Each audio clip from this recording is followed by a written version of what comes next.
ಶ್ರೀ ಗುರುಭ್ಯೋ ನಮಃ. ಸಂತಾನದಲ್ಲಿ ತೊಂದರೆ ಆಗುತ್ತಿದೆ ಅಂದಾಗ ವೈದ್ಯಕೀಯವಾಗಿ ಚೆಕ್ ಮಾಡಿಸಿದಂಥ ಸಂದರ್ಭದಲ್ಲಿ ನಿಮ್ಮ ವೀರ್ಯಾಣುಗಳ ಸಂಖ್ಯೆ, ಅಂಡಾಣುಗಳ ಸಂಖ್ಯೆ ತುಂಬ ತೊಂದರೆಯಲ್ಲಿದೆ, ಅದು ನಿಮಗೆ ಸಂತಾನ ಆಗೋದು ತೊಂದರೆ ಆಗ್ತಿದೆ, ಅದಕ್ಕೆ ಮೆಡಿಕಲ್ ರಿಪೋರ್ಟ್ ಪ್ರಕಾರ ತೊಂದರೆ ಇದೆ ಅಂದಾಗ ನೀವೇನು ಮಾಡಿ, ಟ್ಯಾಬ್ಲೆಟನ್ನು ಯೂಸ್ ಮಾಡಬೇಕು. ಇಲ್ಲ ಅಂತ ಹೇಳಿದ್ರೆ ಅಂದರೆ ದಿನನಿತ್ಯನ ಆರೋಗ್ಯ ವರ್ಧಿಸಬೇಕಾಗಿರ್ತಕ್ಕಂಥ ಕಂಟೆಂಟಿಗೆ vitamin B, vitamin D, vitamin ಸಂಖ್ಯೆನೂ ಜಾಸ್ತಿ ಮಾಡ್ಕೋಬೇಕಂದ್ರೆ ಈಸಿ ಆಪ್ಷನ್ಸ್ ಅಂತ ಹೇಳಿದ್ರೆ ಡೈಲಿ ಪುರುಷ ರತ್ನ ಚೂರ್ಣ ಅಂತ ಬರುತ್ತೆ, ಆಯುರ್ವೇದಿಕ್ ಮೆಡಿಕಲ್ ಶಾಪ್ಗಳಲ್ಲಿ ಸಿಗುತ್ತೆ. ದಿನನಿತ್ಯನ ಬಿಸಿ ನೀರಲ್ಲಿ ದಂಪತಿಗಳು ಇಬ್ಬರೂ ಸಹ ಸೇವನೆ ಮಾಡ್ತಾ ಹೋಗಬೇಕು.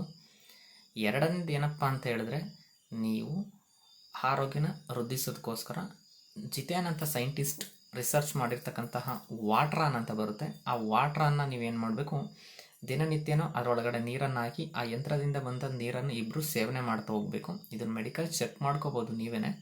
ಅದನ್ನು ಯಾವ ಥರ ನಿಮಗೆ ರಕ್ತ ಕಣಗಳು ಯಾವ ಥರ ವಿಭಜನೆ ಆಗ್ತಿದೆ ಮತ್ತು ಕುಡಿಯೋಕ್ಕಿಂತ ಮುಂಚಿತ ಹೆಂಗಿತ್ತು, ಕುಡಿದ ತದನಂತರ ಹೆಂಗಿದೆ ಅನ್ನೋದ್ರ ಬಗ್ಗೆ.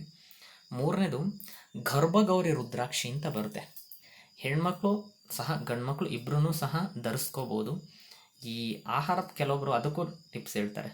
ಈ ನಾವು ನಾನ್ ವೆಜ್ ತಿಂತೀವಿ ಅಂತನ ಆಹಾರ ಪದ್ಧತಿ ಅಂತ ನಿಮ್ಮ ವೈಯಕ್ತಿಕ ಬಿಟ್ಟಿದ್ದು. ರುದ್ರಾಕ್ಷಿ ಅಂತಕ್ಕಂಥದ್ದು ಯಾವುದೇ ಥರದ್ದು ಕೆಡುಕನ್ನು ಮಾಡಲ್ಲ, ಯಾವುದು ತೊಂದರೆಗಳನ್ನು ಮಾಡಲ್ಲ. ಏನಂತ ಹೇಳಿದ್ರೆ ಅದನ್ನು ದಿನನಿತ್ಯ ಧಾರಣೆ ಮಾಡೋದ್ರಿಂದ ನಿಮ್ಮ ಆರೋಗ್ಯ ಫಲಿಸುತ್ತಾ ಹೋಗುತ್ತೆ. ಇದರಿಂದ ನೀವು ವೃದ್ಧಿನೂ ಆಗ್ತಾ ಹೋಗುತ್ತೆ. ಇದರಿಂದ ಸಂತಾನ ಬಗ್ಗೆ ಈಸಿಯಾಗಿ ಪ್ರಿಡಿಕ್ಟ್ ಮಾಡ್ಬೋದು, ಚೆಕ್ ಮಾಡ್ಕೊಸ್ಕೋಬೋದು. ನೀವು ಹೋಗ್ಬಿಟ್ಟು ಡಾಕ್ಟರ್ದ ಕನ್ಸಲ್ಟ್ ಮಾಡಿದಾಗ ನಿಮಗೆ ಚೆಕ್ ಮಾಡಿದಾಗ ನಿಮಗೆ ಓಕೆ ಇಂಪ್ರೂವೈಸೇಷನ್ ಆಗಿದೆ ಅಂತ ನಿಮಗೆ ಹೇಳ್ತಾರೆ. ಇದು ಪ್ರಿಡಿಕ್ಟ್ ಮಾಡಿ. ಧನ್ಯವಾದ.